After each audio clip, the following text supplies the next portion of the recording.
Hi, Jesse. Hi, Shannon. How are you doing? Good. I'm doing great. We wanted to talk a little bit more about your upcoming book to be released. I have it right here. And Awesome. we're very excited. Stacked Against the Odds, Life with Autism and How a Unique Sport Changed My Life. We're Yes, so very excited to be with excited. you. Yeah, I'm very excited to be with you too. Can you tell me a little bit about how you got started in speed stacking? Sure. So I started sports stacking when I was 9 years old, and I was at my aunt and uncle's house one weekend, and I saw a TV commercial promoting speed stacks. And from that moment, my eyes were just glued to the TV, and I knew I wanted a set of cups really bad. So I did like any other 9-year-old would. I begged my aunt to buy me a set of cups. And a week later, I finally got a set of cups. And once I started practicing, the rest is history from there. Competing in tournaments, being the Wisconsin State Sports Stacking Champion for 10 years, making friends from all around the world, and most of all, having lots and lots of fun. Yes, it looks like so much fun. Oh, we're so happy to be part of this journey with you. My other question is, what do you love most about speed stacking? I really love that I get an adrenaline rush when I practice. And when I stack it, I feel like I'm in a whole different world. And also, I like the concept of beating my times as well. But most of all, it's spending time and making memories with my sports stacking family is what I truly love the most. Like I've said many times before, it's so much more than the trophies. It's about spending time and making memories with my sports stacking family is truly the greatest prize that I can ever receive. Yeah, it seems like you guys all are a very close-knit group of friends and you get to hang out, travel the world together, and Absolutely, we're a full community.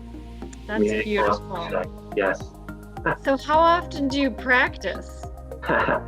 When I first started practicing sports stacking, I was practicing up to like 3 to 4 hours a day. I was hooked. As Once I start, when I practice, it's like once I start, I can't stop. It's like eating potato chips. I can't just stack once. I have to stack over and over again to get better at my speed and break my records. Wonderful. Oh, fun. So what's the coolest place you've ever been to with competing? Ooh, that is a tough question. Because I've been to so many places around the world and made so many memories. But if I had to choose what my favorite place was for sports stacking, it would probably have to be in Freeport and Nassau in the Bahamas on a Carnival cruise ship. And I got to compete at two separate competitions, one in Freeport and one in Nassau. And not only I got to spend lots of time in making new memories with my sports stacking family, but I got to soak up lots of sunshine, went to a beautiful beach, and ate lots and lots of ice cream on the ship. So is ice cream your favorite dessert? Yes, one of my favorites, yes. Nice, nice. So what advice do you have for people just getting into the sport? Good question. One of my first pieces of advice is don't expect to be really, really fast right away because trust me, I was really, really slow when I first started.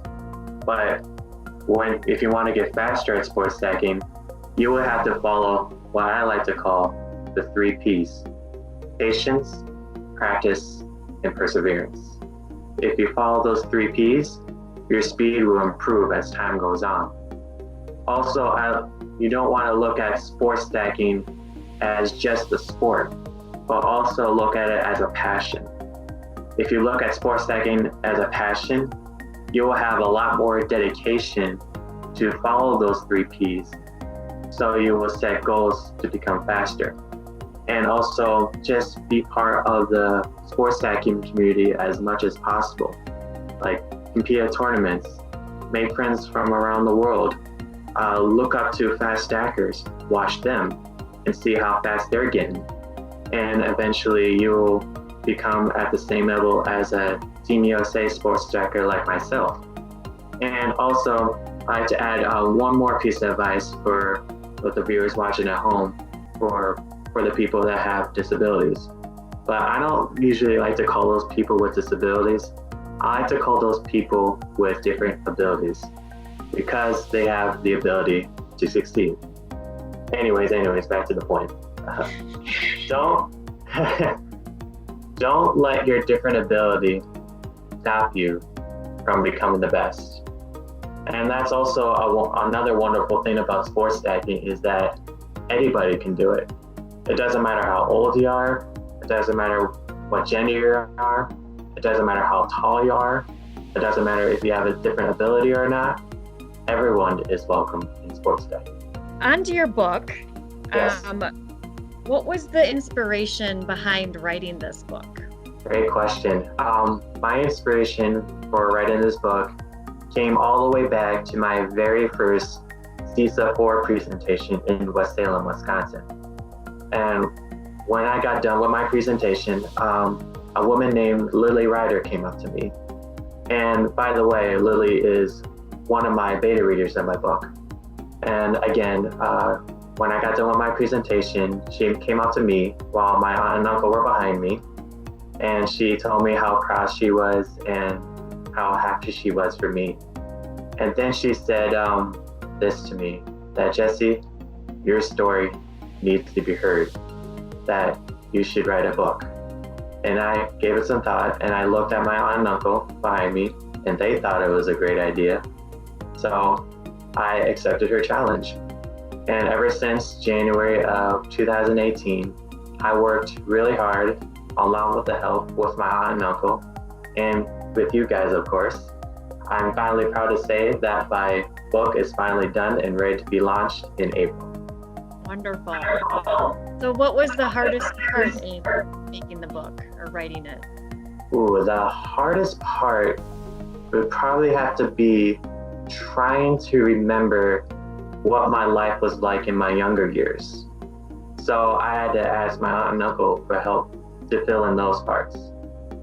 Since my book is about autism and my life, I wanted to express a positive and hopeful story that to make the people reach and touch the hearts of those people who are reading my book. Oh, wonderful. One final question besides we talk about your schedule. What are you hoping people learn from reading your book? Although autism is a preference in my book, any different ability should not be a factor in how a person is judged. But it can be a stepping stone to open the hearts and minds of others that they should accept us for not what they think we are, but for what we really are. Kind, honest, strong, and motivated. Wonderful. Well, thank you so much for your time, and we look forward to celebrating Jesse Horn Day and celebrating the release of your book April 1st. Thank you so much. No, you're very welcome. Very welcome, Shannon. Okay, bye-bye. Bye.